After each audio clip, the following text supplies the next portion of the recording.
আসসালামু আলাইকুম। পশ্চিম বাংলায় আমরা গাদ্দার ভাবতাম অন্যজনকে, কিন্তু কুরবানি আসাতে আমরা বুঝতে পারলাম পশ্চিম বাংলার গাদ্দার কারা। আরে গাদ্দার লুকিয়ে আছে হিন্দুদের মধ্যে, আর আমরা খুঁজছি মুসলমানের মধ্যে। আশ্চর্য কথা। পশ্চিম বাংলা যাকে গোমাতা বলে, যারা যারা গোমাতা রক্ষা করে, তারা গরুকে, এই গাইকে, গরুকে তারা সুন্দরভাবে জওয়ান করে, তারা লালন পোষণ করে সুন্দরভাবে মুসলমানের হাত দিয়ে জবাই করার জন্য, মুসলমানকে খাওয়াবার জন্য, মুসলমানের ঈদে, বকরা ঈদে কুরবানি করার জন্য, হত্যা করাবার জন্য, বলি দেওয়ার জন্য। আবার এরাই, এই গাদ্দারগুলোই, এরাই আবার ভিড়ের মধ্যে ঢুকে এরা আবার গৌরক্ষার স্লোগান লাগায়। এরা গৌরক্ষা বাহিনী হয়েছে। আমরা এতদিন কিন্তু জানতে পারতাম না। টিএমসি আমাদেরকে এগুলো লুকিয়ে রেখেছিল। টিএমসি মানে এমনভাবে এগুলো ঢেকে রেখে দিয়েছিল কি এরাই গরু পালন পোষণ করে জবাই করাবার জন্য, হত্যা করাবার জন্য। তাহলে সব থেকে বড় গাদ্দার হিন্দুদের মধ্যে ঢুকে আছে। এরা বড় বড় খামার তৈরি করেছে, খামার তৈরি করে মুসলমানের মানে বকরিদের জন্য, মুসলমানের কসাইখানার জন্য এরা সুন্দরভাবে লালন পোষণ করে, এতে যেন কোনো রকম খুঁত না হয়। ভালো ওদের মানে গৌমাতাকে যেন ভালো চড়া দামে বিক্রি করতে পারে মুসলমানকে। আর মুসলমান রাস্তাঘাটে যখন এই গরুগুলো নিয়ে যাবে, তখন এরাই গৌরক্ষকের নামে স্লোগান শুরু করবে। বিজেপিকে অনেক অনেক ধন্যবাদ কি আপনারা এই আসল গাদ্দারগুলোকে বের করতে পেরেছেন সকলের সামনে।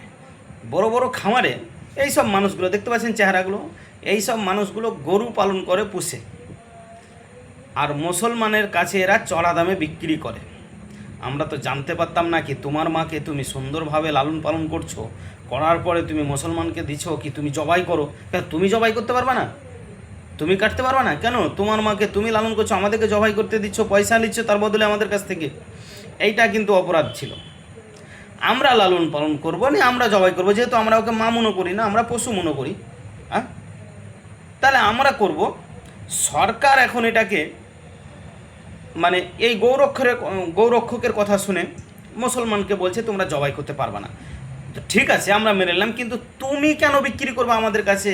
এই আইনটা আগে কেন তৈরি করে না সরকার? তাহলে আমাদের চোখ খুলে গেছে, গাদ্দার কিন্তু হিন্দুদের মধ্যে আছে, আমাদের মধ্যে নেই। এই গৌমাতাকে হেনস্থ করা, গৌমাতাকে জবাই করা, গৌমাতাকে হত্যা করা, এটা কিন্তু ওদের মধ্যে আছে, আরএসএসের মধ্যে আছে, বিজেপির মধ্যে আছে, আমাদের মধ্যে নেই। এই যারা গৌমাতা এই লালন পালন করেছে এই খামারে, এই ব্যক্তিগুলো, এরা সবাই কিন্তু বিজেপি, এরা সবাই বিজেপি। এরা কেউ টিএমসিকে ভোট দেয়নি, কেউ কংগ্রেসকে দেয়নি, কেউ আইএসএফকে, কেউ মিমকে, কেউ সিপিএমকে, কেউ কাউকে ভোট দেয়নি। এরা ডাইরেক্ট বিজেপিকে ভোট দিয়েছে। বিজেপির একটাই স্লোগান, বাংলাতে গৌরক্ষক হব, গরু কাটা বন্ধ করব। তাহলে বিজেপি যখন এই স্লোগান দিয়েছে, তো তোমার বাড়িতে সেদিন গরু পুষছিলা, তুমি মানুষ করছিলা, গরুটাকে ভালো সুন্দর জওয়ান করছিলা, কিসের জন্য?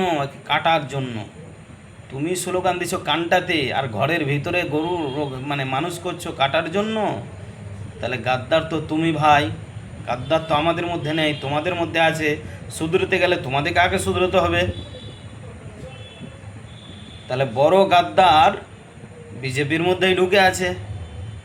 এরা আবার সরকারের মধ্যেও আছে।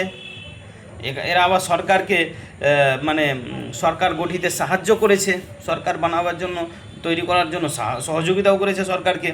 আর এখন মাগুর মাছের কান্না কাঁদলে হবে? এখন মাগুর মাছের কান্না কাঁদলে হবে? হবে না, হবে না।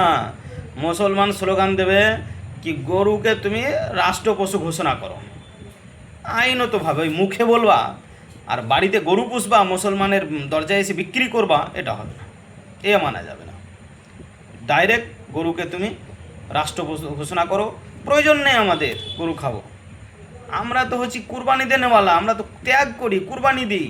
নিজের সন্তানকে পর্যন্ত কুরবানি করে দিয়েছিলেন হজরতে ইব্রাহিম আলাইহিস সালাম আল্লাহর হুকুমে। তো এটা কুরবানি তো আমরা আল্লাহর হুকুমে দিই।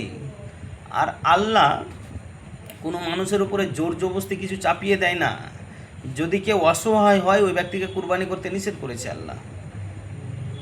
তা আমরা তো করবো না কুরবানি, আমাদের কুরবানি করার জন্য আরও অনেক কিছু আছে। আমরা এক মাস রমজান মাসে খাই না, কুরবানির দিনে গোশ না খেলে কি আমরা বাঁচবো না? তা নয়, আমরা তো রমজান মাসে খাই না, ভোরে দুটো খাই আর ইফতারিতে দুটো খায়, সারাদিন আমরা শুকিয়ে থাকি, না খেয়ে থাকি। কেন? আল্লাহর হুকুম। কুরবানিটাও আল্লাহর হুকুম ছিল, তাই করেছিলাম। কিন্তু কুরবানি যেটা আমরা করছি, তোমাদের ঘরের ভিতরে পালিত করছো, আর আমাদের দরজাতে এসে বিক্রি করছো, আর রাস্তায় তোমরা স্লোগান দিচ্ছ। হুম?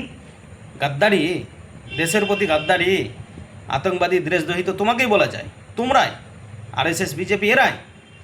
এই ইনকোয়ারি করতে হবে, ভেরিফাই করতে হবে, সহজে ছেড়ে দিলে হবে না।